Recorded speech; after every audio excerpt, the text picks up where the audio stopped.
ಸಂಘರ್ಷ ನ್ಯೂಸ್ಗೆ ಹಾರ್ದಿಕವಾದಂತಹ ಸ್ವಾಗತ. ಈಗ ಏನು ಗೋಡ್ಸೆ ಮತ್ತು ಗಾಂಧಿ ನಡುವೆ ಏನೆಲ್ಲ ಆಗಿದೆ, ಗೋಡ್ಸೆ ಗಾಂಧಿಯವರನ್ನು ಸಾಯಿಸ್ತಾರೆ ಅನ್ನುವಂಥ ವಿಚಾರಕ್ಕೆ ಸಂಬಂಧಪಟ್ಟಂತೆ ಪರವಿರೋಧ ಚರ್ಚೆಗಳು ಆ ಕಾಲದಿಂದಲೂ ನಡೀತಾನೆ ಬಂದಿದ್ದಾವೆ. ಅಸಲಿಗೆ ಅವತ್ತೇನಾಯಿತು ಅನ್ನೋದ್ರ ಬಗ್ಗೆ ಸ್ಪಷ್ಟವಾದಂಥ ಮಾಹಿತಿ ಕೆಲವ್ರ ಕಡೆ ಇದ್ದರೆ ಕೆಲವೊಂದು ಕಡೆ ಇವತ್ತಿಗೂ ಅದು ಇಲ್ಲ. ನಿನ್ನೆ ಮೊನ್ನೆ ಕಾರ್ಯಕ್ರಮವೊಂದರಲ್ಲಿ ಏನು ಹಿರಿಯ ರಂಗಕರ್ಮಿ ಆಗಿರ್ತಕ್ಕಂಥ ಅಡ್ಡಂಡ ಕಾರ್ಯಪ್ಪ ಅವರು ಕೂಡ ಈ ವಿಚಾರವಾಗಿ ಮಾತನಾಡಿದರು. ಇವರು ಮಾತನಾಡಿದ ನಂತರ ಏನು ಗಾಂಧಿ ವಿಚಾರ ವೇದಿಕೆಯ ಪ್ರಧಾನ ಕಾರ್ಯದರ್ಶಿಗಳಾಗಿರ್ತಕ್ಕಂಥ ಅರವಿಂದ್ ಜೊಕ್ಕಾಡಿಯವರು ಸಹ ಮಾತನಾಡಿದ್ದಾರೆ. ಗಾಂಧಿ ಸಾವು ಹೇಗಾಯಿತು, ಯಾಕಾಯಿತು ಅನ್ನೋದ್ರ ಬಗ್ಗೆ ಹಲವಾರು ಚರ್ಚೆಗಳು ವಿಮರ್ಶೆಗಳು ನಡೀತಾನೆ ಇದ್ದಾವೆ. ಇದರ ಮಧ್ಯೆ ನಾವು ಗಾಂಧಿವಾದಿಗಳು ಅಥವಾ ಗಾಂಧಿ ಪರವಾಗಿದ್ದೀವಿ ಅನ್ನುವಂಥದ್ದಲ್ಲ, ಒಂದು ವ್ಯಕ್ತಿಯ ಸಾವು ಯಾಕಾಯಿತು, ಯಾವ ಕಾರಣಕ್ಕಾಯಿತು ಅನ್ನೋದ್ರ ಬಗ್ಗೆ ಮಾತ್ರ ಈಗ ಚರ್ಚೆ ಮಾಡುವಂಥದ್ದು. ಇತಿಹಾಸದಲ್ಲಿ ಗಾಂಧಿಯವರು ಅಸ್ಪೃಶ್ಯ ಸಮಾಜಕ್ಕೆ ಖಂಡಿತವಾಗಲೂ ಅನ್ಯಾಯ ಮಾಡಿದ್ದಾರೆ ಅನ್ನುವಂಥದ್ದು ಬಾಬಾ ಸಾಹೇಬ್ ಅಂಬೇಡ್ಕರ್ ಅವರ ವಾದವೂ ಕೂಡ ಆಗಿತ್ತು, ನಮ್ಮ ವಾದವೂ ಕೂಡ ಅದೇ ಆಗಿರ್ತದೆ. ಅದು ಪುನಃ ಫ್ಯಾಕ್ಟನ್ನು ನಿಮಗೆ ತಿಳಿಸಿದ್ರೆ ಎಲ್ಲ ಗೊತ್ತಾಗುತ್ತೆ. ಬಟ್ ಈಗ ಗೋಡ್ಸೆ ಮತ್ತು ಗಾಂಧಿ ವಿಚಾರವಾಗಿ ಏನೆಲ್ಲ ಆಯಿತು, ಇವರು ಹೇಳುವಂಥದ್ದು ಏನಪ್ಪ ಅಂದರೆ ಪಾಕಿಸ್ತಾನನ ವಿಭಜನೆ ಮಾಡುವ ಒಂದು ಕಾರಣವನ್ನು ಕೊಡ್ತಾರೆ ಮತ್ತು ರಿಸರ್ವ್ ಬ್ಯಾಂಕ್ನಿಂದ ಅವತ್ತು 55 ಕೋಟಿ ರೂಪಾಯಿಗಿಂತಲೂ ಹೆಚ್ಚು ಹಣವನ್ನು ಕೊಟ್ಟಿದ್ರು, ಮತ್ತಿತರ ಕಾರಣಗಳಿಂದ ಕೊಡ್ತಾರೆ. ಆದರೆ ನಾವು ಇಲ್ಲಿ ಸೂಕ್ಷ್ಮವಾಗಿ ನೋಡಿದಾಗ ಅಥವಾ ಸೂಕ್ಷ್ಮವಾಗಿ ಗಮನಿಸಿದಾಗ ನಮಗೆ ಕಂಡುಬರುವಂಥದ್ದು ಏನಪ್ಪ ಅಂದ್ರೆ ಗಾಂಧಿ ಹತ್ಯೆ ಅನೇಕ ಬಾರಿ ಆ ಹತ್ಯೆಗೇನು ಪ್ರಯತ್ನ ಮಾಡಲಾಗಿದೆ. ಈಗ 1924ರಿಂದ 1948ರವರೆಗೆ ನಡೆದ ಘಟನೆಗಳ ಒಂದು ಸಂಕ್ಷಿಪ್ತವಾಗಿರ್ತಕ್ಕಂಥದ್ದು ಇತಿಹಾಸವನ್ನು ಹೇಳ್ತೀನಿ. ಮಹಾತ್ಮ ಗಾಂಧಿಯವರ ಹತ್ಯೆ 1948 ಜನವರಿ 30ರಂದು ನಡೆದಿದ್ದು ಎಲ್ಲರಿಗೂ ತಿಳಿದಿರುವ ಇತಿಹಾಸ ಆಗಿದೆ. ಆದರೆ ಗಾಂಧಿಯವರ ಜೀವನದ ಮೇಲೆ ಅದಕ್ಕೂ ಹಲವು ವರ್ಷಗಳ ಹಿಂದಿನಿಂದ ಅನೇಕ ಬಾರಿ ಅವರ ಮೇಲೆ ಅಟ್ಯಾಕನ್ನು ಕೂಡ ಮಾಡಿದ್ದಾರೆ. ಗಾಂಧಿಯವರು ರಾಜಕೀಯ, ಸಾಮಾಜಿಕ ಮತ್ತು ಹಿಂದೂ ಮುಸ್ಲಿಂ ಏಕತೆ ನಿಲುವುಗಳ ತೀವ್ರ ವಿರೋಧ ವ್ಯಕ್ತಪಡಿಸುತ್ತಿದ್ದ ಕೆಲವು ಗುಂಪುಗಳಿಂದ, ಆ ಗುಂಪು ಯಾವ ತಾವು ಆಲೋಚನೆ ಮಾಡಿ, ಅವರ ಮೇಲೆ ಹಲವು ಬಾರಿ ಅಥವಾ ಹತ್ಯೆ ಪ್ರಯತ್ನಗಳು ಅವಾಗಿನ ಕಾಲದಲ್ಲಿ ನಡೆದಿದ್ದವು. ನೋಡಿ, ಒಂದು ಘಟನೆ ಆಗ್ತದೆ ಪುಣೆಯಲ್ಲಿ 1934. ಪುಣೆಯಲ್ಲಿ ಗಾಂಧಿಯವರ ಮೇಲೆ ಬಾಂಬ್ ದಾಳಿ ಮಾಡ್ತಾರೆ. ಬಾಂಬ್ ಗಾಂಧೀಜಿ ಪ್ರಯಾಣಿಸುತ್ತಿದ್ದ ಕಾರಿಗೆ ಬದಲಾಗಿ ಮುಂದೆ ಸಾಗುತ್ತಿದ್ದ ಮತ್ತೊಂದು ಕಾರಿಗೆ ಬಿದ್ದಿದ್ದರಿಂದ ಗಾಂಧಿಯವರು ಪಾರಾಗ್ತಾರೆ. ಇಲ್ಲಿ ಗಾಂಧಿಯವರು ಸಾಮಾಜಿಕ ಮತ್ತು ರಾಜಕೀಯ ವಿಚಾರಗಳಿಗೆ ತೀವ್ರ ವಿರೋಧ ಮಾಡಿದ್ದವರು. ದಾಳಿಕೋರರ ಗುರುತು ಕುರಿತು ದಾಖಲೆಗಳು ಸಂಪೂರ್ಣ ಸ್ಪಷ್ಟತೆ ಇಲ್ಲದ ಕಾರಣ ಗಾಂಧಿ ಅಪಾಯದಿಂದ ಪಾರಾಗ್ತಾರೆ, ಅವರು ಕೂಡ ಪಾರಾಗಿ ಹೋಗ್ತಾರೆ. 1944 ಜುಲೈ ಪಂಚಗಣಿ. ಗಾಂಧಿ ಪಂಚಗಣಿಯಲ್ಲಿ ಇದ್ದಾಗ ಅವರ ವಿರುದ್ಧ ಪ್ರತಿಭಟನೆ ನಡೀತು. ಆ ಗುಂಪಿನಲ್ಲಿ ನಾಥೂರಾಮ್ ಗೋಡ್ಸೆ ಕೂಡ ಇದ್ದನು. ಗೋಡ್ಸೆ ಗಾಂಧಿಯವರ ಕಡೆ ಧಾವಿಸಿದ್ದ ಎಂದು ಪ್ರತ್ಯಕ್ಷದರ್ಶಿಗಳು ಹೇಳ್ತಾರೆ. ಅವನ ಬಳಿ ಕಠಾರಿ ಇತ್ತು ಎನ್ನುವಂಥ ಹೇಳಿಕೆಗಳು ಬರ್ತಾವೆ. ಗಾಂಧಿಯವರ ವಿಚಾರಧಾರೆ ಮತ್ತು ಹಿಂದೂ ಮುಸ್ಲಿಂ ಏಕತೆ ನಿಲುವನ್ನು ವಿರೋಧ ಮಾಡಿ ನಾಥೂರಾಮ್ ಗೋಡ್ಸೆ ಅವರು ಈ ಒಂದು ಘಟನೆಯನ್ನು ಮಾಡಿದ್ರು ಅನ್ನುವಂಥದ್ದು. ಆಮೇಲೆ 1944 ಸೆಪ್ಟೆಂಬರ್, ಸೇವಾಗ್ರಾಮ. ಗಾಂಧೀಜಿ ಜಿನ್ನಾ ಅವರನ್ನು ಭೇಟಿಯಾಗಿ ಮಾತುಕತೆ ನಡೆಸುವುದನ್ನು ವಿರೋಧಿಸಿ ಸೇವಾಗ್ರಾಮದಲ್ಲಿ ಪ್ರತಿಭಟನೆ ನಡೀತದೆ. ಈ ಸಂದರ್ಭದಲ್ಲಿ ನಾಥೂರಾಮ್ ಗೋಡ್ಸೆ ಮತ್ತು ಇತರರು ಭಾಗಿಯಾಗಿದ್ದರು ಎಂದು ದಾಖಲೆಗಳು. ಗೋಡ್ಸೆ ಮತ್ತು ಕಟಾರಿಯೊಂದಿಗೆ ಗಾಂಧಿಯವರ ಕಡೆ ಧಾವಿಸಿದ್ದನೆಂಬ ವರದಿಗಳು ಕೂಡ ಆ ಸಂದರ್ಭದಲ್ಲಿ ಆಗ್ತವೆ. ಅವನನ್ನು ತಡೆದ ಪೊಲೀಸರಿಗೆ ಒಪ್ಪಿಸಲಾಯಿತು. ಅದು ಗಾಂಧಿ ಜಿನ್ನಾ ಮಾತುಕತೆಯನ್ನು ವಿರೋಧಿಸುವ ಮತ್ತು ಗಾಂಧಿಯವರ ರಾಜಕೀಯ ನಿಲುವನ್ನು ವಿರೋಧ ಮಾಡಿದ ನಾಥೂರಾಮ್ ಗೋಡ್ಸೆ ಈ ಕೃತ್ಯವನ್ನು ಮಾಡಿದರು ಅನ್ನುವಂಥದ್ದು.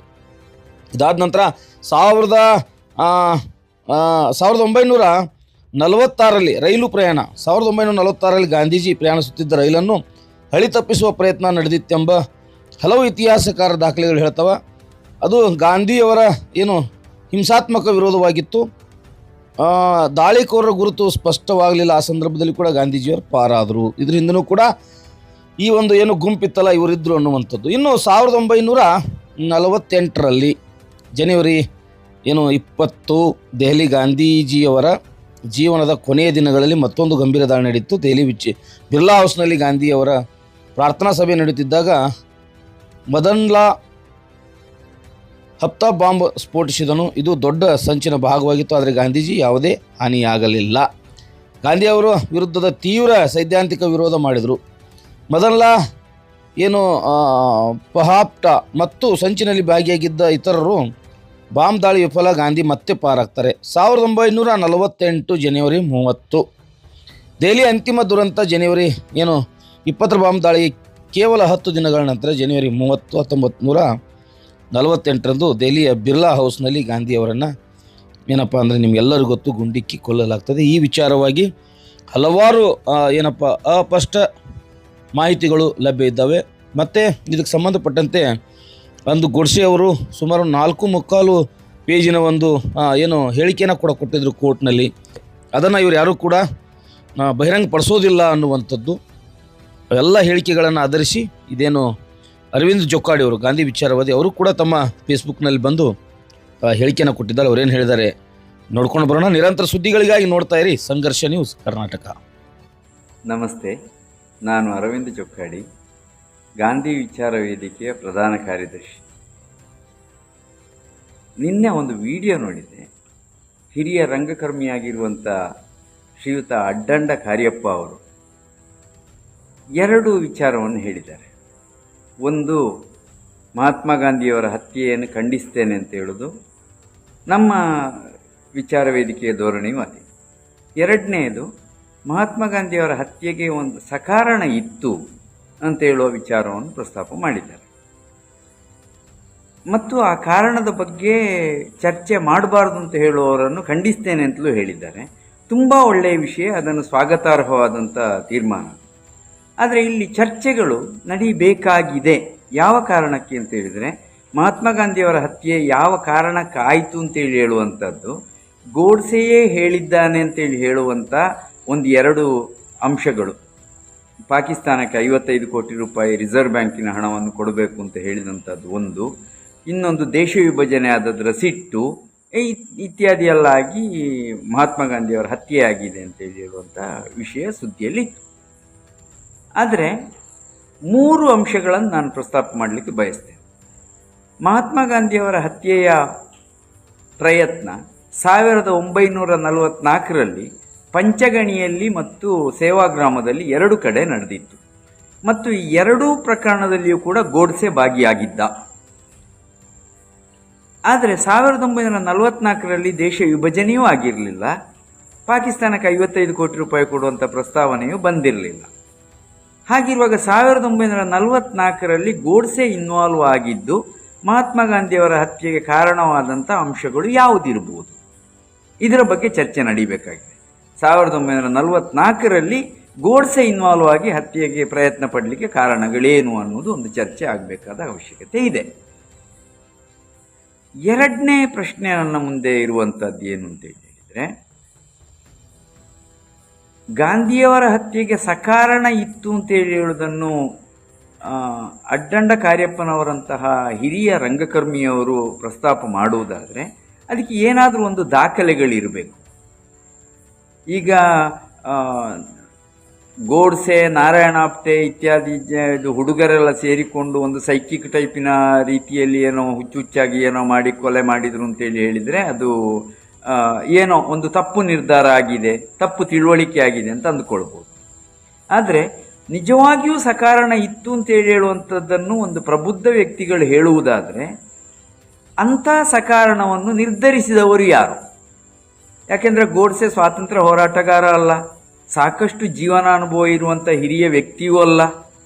ಹಾಗಿದ್ರೆ ಯಾರು ಅಂತೇಳಿ ಹೇಳುವಂಥ ಒಂದು ಪ್ರಶ್ನೆ ಬರ್ತದೆ. ಬಹುಶಃ ಇದು ಗಾಂಧಿಯವರ ಕೊಲೆಯ ಆರೋಪಿಗಳಲ್ಲಿ ವಿ.ಡಿ. ಸಾವರ್ಕರ್ ಅವರು ಕೂಡ ಒಬ್ಬರಾಗಿದ್ದರು. ಅವರ ಪಾಲುದಾರಿಕೆಗೆ ಸಾಕ್ಷಿ ಇಲ್ಲ ಅನ್ನುವ ಕಾರಣಕ್ಕಾಗಿ ಅದು ಕೈಬಿಟ್ಟಿತು, ಕೋರ್ಟಿನ ಇದರಿಂದ ಕೈಬಿಟ್ಟಿತು. ಅವರಾದರೆ ಸಾಕಷ್ಟು ಅನುಭವ ಇದ್ದವರು ಮತ್ತು ಸ್ವಾತಂತ್ರ್ಯ ಹೋರಾಟಗಾರರು ಆಗಿದ್ದವರು. ಹಾಗಿದ್ರೆ ಅವರದ್ದೇ ಏನಾದರೂ ಇರಬಹುದಾದ ಸಾಧ್ಯತೆಗಳಿವೆಯಾ? ಅವರದ್ದಲ್ಲ ಅಂತ ಹೇಳಿ ಆದರೆ ಬೇರೆ ಯಾವುದಾದ್ರೂ ಸಂಸ್ಥೆಗಳದ್ದು ಒಂದು ವ್ಯವಸ್ಥಿತವಾದ ಸಂಸ್ಥೆಗಳ ಪಾಲುದಾರಿಕೆ ಇರಲಿಕ್ಕೆ ಸಾಧ್ಯ ಇದೆಯಾ? ಹಾಗಿದ್ರೆ ಅಂಥದ್ದಿದ್ದರೆ ಆ ಸಕಾರಣ ಏನು ಅನ್ನೋದನ್ನು ಇದುವರೆಗೆ ಯಾಕೆ ಡಿಸ್ಕ್ಲೋಸ್ ಮಾಡಲಿಲ್ಲ? ಆ ಸಕಾರಣ ಏನು ಅನ್ನೋದು ಇಡೀ ಸಮಾಜಕ್ಕೆ ಗೊತ್ತಾಗಬೇಕಲ್ವಾ, ಅದರ ಬಗ್ಗೆ ಚರ್ಚೆ ನಡಿಬೇಕಲ್ವಾ? ಇದು ಇನ್ನೊಂದು ವಿಚಾರ ಇದೆ. ನನ್ನ 3ನೇ ಪ್ರಶ್ನೆ ಏನು ಅಂತೇಳಿ ಹೇಳಿದರೆ,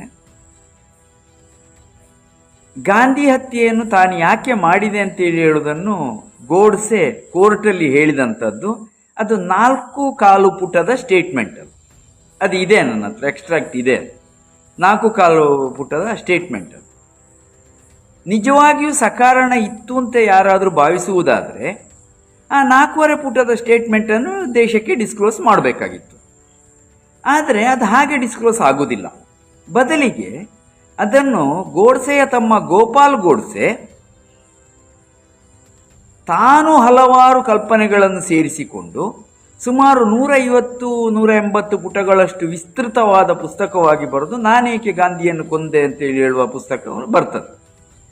ಆ ಪುಸ್ತಕವನ್ನು ರಾಷ್ಟ್ರಾದ್ಯಂತ ಸರ್ಕ್ಯುಲೇಟ್ ಮಾಡಲಾಗ್ತದೆ.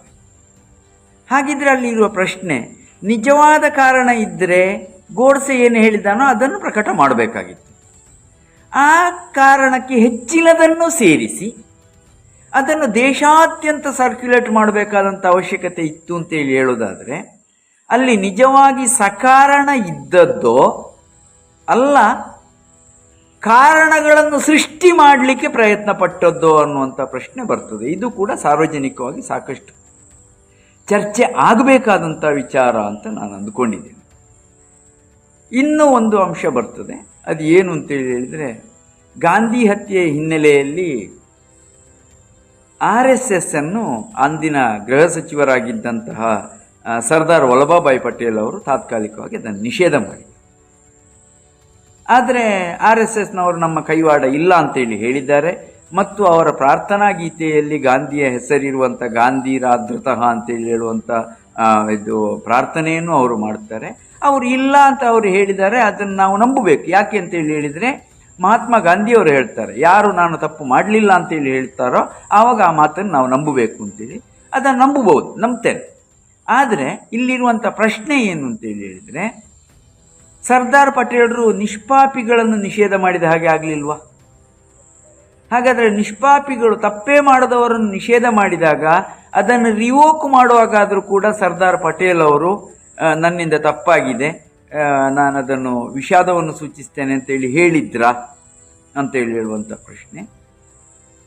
ಅಥವಾ RSSನವರಾದರೂ ಕೂಡ ಯಾವತ್ತಾದರೂ ಸರ್ದಾರ್ ಪಟೇಲರು ಈ ರೀತಿಯಲ್ಲಿ ನಮಗೆ ಮಾಡಿದ್ದು ನಮಗೆ ಇಷ್ಟ ಆಗಲಿಲ್ಲ, ಅವರು ಇದು ನಮ್ಮನ್ನು ತಪ್ಪಾಗಿ ತಿಳ್ಕೊಂಡಿದ್ರು ಅಂತೇಳಿ ಹೇಳುವ ಅವರ ಬಗ್ಗೆ ಅಸಮಾಧಾನವನ್ನು ವಿಷಾದ ಸೂಚಿಸಬೇಕು ಅಂತೇಳಿ ಹೇಳೋದನ್ನು ಏನಾದರೂ ಕೇಳಿದ್ರ? ನನಗೆ ಗೊತ್ತಿಲ್ಲ.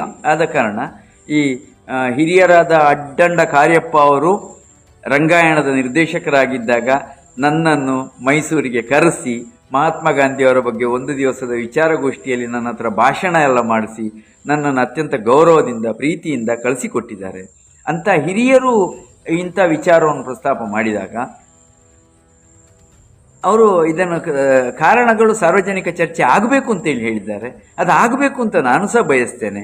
ಕಾರ್ಯಪ್ಪ ಅವರ ಈ ಪ್ರಸ್ತಾವನೆಗೆ ನನ್ನ ಬೆಂಬಲ ಇದೆ. ಈ ಎಲ್ಲ ನಿಲುವಿನ ಈ ಎಲ್ಲ ಒಂದು ಗಾಂಧಿ ಹತ್ಯೆಯ ಸುತ್ತ ಇರುವಂಥ ಸಂಗತಿಗಳ ಹಿನ್ನೆಲೆಯಲ್ಲಿ ಒಂದು ಒಳ್ಳೆಯ ಸಾರ್ವಜನಿಕ ಚರ್ಚೆ ಆಗಬೇಕು. ಇದಕ್ಕೆ ಎಲ್ಲರೂ ಕೈ ಜೋಡಿಸಬೇಕು ಅಂತೇಳಿ ಕೇಳಿಕೊಳ್ತಾ ನನ್ನ ಮಾತುಗಳನ್ನು ಮುಗಿಸ್ತೇನೆ. ಯಾರ ಬಳಿಯಾದರೂ ಉತ್ತರ ಇದ್ದರೆ ದಯವಿಟ್ಟು ಹೇಳಬೇಕಾಗಿ ಕೇಳಿಕೊಳ್ತೇನೆ. ನಮಸ್ಕಾರ.